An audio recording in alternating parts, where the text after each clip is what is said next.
जय हिंद दोस्तों। इस वीडियो में हम सब बुध ग्रह के बारे में जानेंगे और जो इम्पोर्टेंट क्वेश्चन एग्जाम में ज़्यादातर बनते रहते हैं हमने उसे यहाँ लिख रखा है। और एक ही जगह महत्वपूर्ण प्रश्नों को याद कर लेने से एक कंसेप्ट भी तैयार हो जाता है और क्वेश्चन भी तैयार हो जाता है। तो पहली बार भी अगर देख रहे हैं तो भी यहाँ याद करें या रिवीजन के तौर पर भी इसे एक बार जरूर देख लें।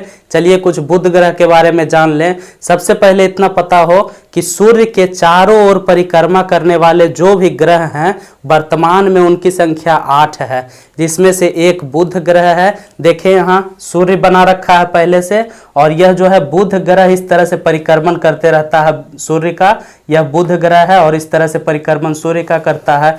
तो इसमें सबसे पहले हम लोग जानेंगे कि बुध ग्रह सूर्य का सबसे नजदीक का ग्रह है। सूर्य का सबसे नजदीक का ग्रह बुध ग्रह है और नजदीक होने के कारण यह सूर्य की परिक्रमा सबसे जल्दी कर लेता है। इतना जान लें। और एक कंफ्यूजन यहाँ होता है, क्वेश्चन पूछता है कि पृथ्वी के सबसे नजदीक का ग्रह कौन है, तो वह शुक्र हो जाएगा। और क्वेश्चन में देखिएगा रहेगा सूर्य के सबसे नजदीक का ग्रह, तो यह बुध ग्रह रहेगा। और बुध ग्रह से देखेंगे कि सूर्य का सबसे नजदीकी ग्रह बुध ग्रह ही कहलाता है। प्रश्न पूछता है कि सूर्य की परिक्रमा करने में सबसे कम समय किस ग्रह को लगता है, यानी कि सूर्य की परिक्रमा सबसे जल्दी कौन सा ग्रह कर लेता है, तो वह बुध ग्रह है, क्योंकि सबसे नजदीक है इसलिए परिक्रमा सबसे पहले करेगा। उसके बाद देखेंगे किस ग्रह की परिक्रमण गति सर्वाधिक तीव्र है, तो बुध की ही है, क्योंकि सबसे जल्दी करता है। तो सर्वाधिक तीव्र गति से परिक्रमा बुध ही करता है। इसे सूर्य का एक चक्कर लगाने में कितना दिन लगता है? बुध ग्रह को सूर्य का एक चक्कर लगाने में 88 दिन लगता है। और यह जो 88 दिन है, यह जो 88 दिन आप देख रहे हैं, यह पृथ्वी के 88 दिन के बराबर होता है। हम लोग के पास जो 88 दिन हम लोग काउंट करते हैं उस हिसाब से। तो सूर्य का एक चक्कर लगाने में बुध को 88 दिन लग जाते हैं। इसके बाद यहाँ पर बुध ग्रह का जो दिन है वह अति गर्म और रातें अति बर्फीली होती है। मतलब कि बुध जो है सूर्य के सबसे नजदीक है, इसलिए दिन में इसका तापमान बहुत ज्यादा बढ़ जाता है, बहुत तेजी में। और रात में इसका तापमान, जब रात हो जाता है सूर्य के विपरीत दिशा, तो उस समय इसका तापमान बहुत तेजी से और बहुत ज्यादा घट जाता है। तो इसका जो तापमान में अंतर है वह बहुत ज्यादा होता है। एक ही दिन में बहुत अधिक बहुत कम, वही है कि दिन अति गर्म एवं रातें अति बर्फीली होती है बुध ग्रह की। इसका तापांतर आप लोग देखेंगे, तापमान में अंतर बहुत ज्यादा है। इसका दिन का तापमान 427 डिग्री सेल्सियस तक चला जाता है। 427 डिग्री सेल्सियस थोड़ा याद भी रखिएगा। और रात का तापमान 173 डिग्री सेल्सियस माइनस में चला जाता है।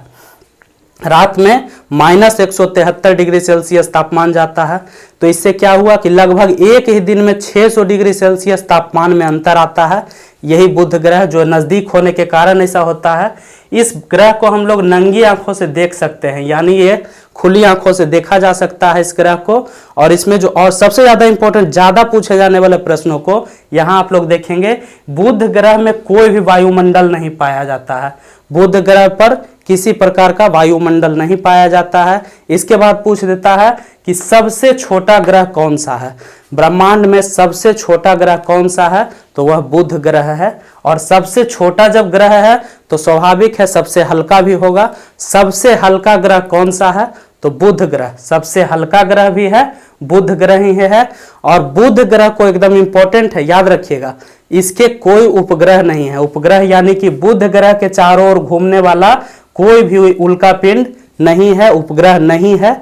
इसे भी याद रखना है कि बुध ग्रह के पास कोई भी उपग्रह नहीं है। तो एक बार जल्दी से याद रख लेना है कि सूर्य का सबसे नजदीक का ग्रह बुध ग्रह है। और उसके बाद सूर्य की परिक्रमा सबसे तेज गति से बुध ही कर लेता है। सबसे हल्का ग्रह बुध ग्रह है, सबसे छोटा ग्रह बुध ग्रह है। और इसको जो सूर्य की परिक्रमा करने में 88 दिन का समय लगता है। और इसके पास बुध ग्रह के पास कोई उपग्रह नहीं है। तो अगर वीडियो अच्छा लगता है तो इसी तरह का सीरीज और भी नीचे मिलेगा डिस्क्रिप्शन में, आप लोग जरूर देख लें। एक लाइक कर दे वीडियो को। तब तक के लिए धन्यवाद। जय हिंद।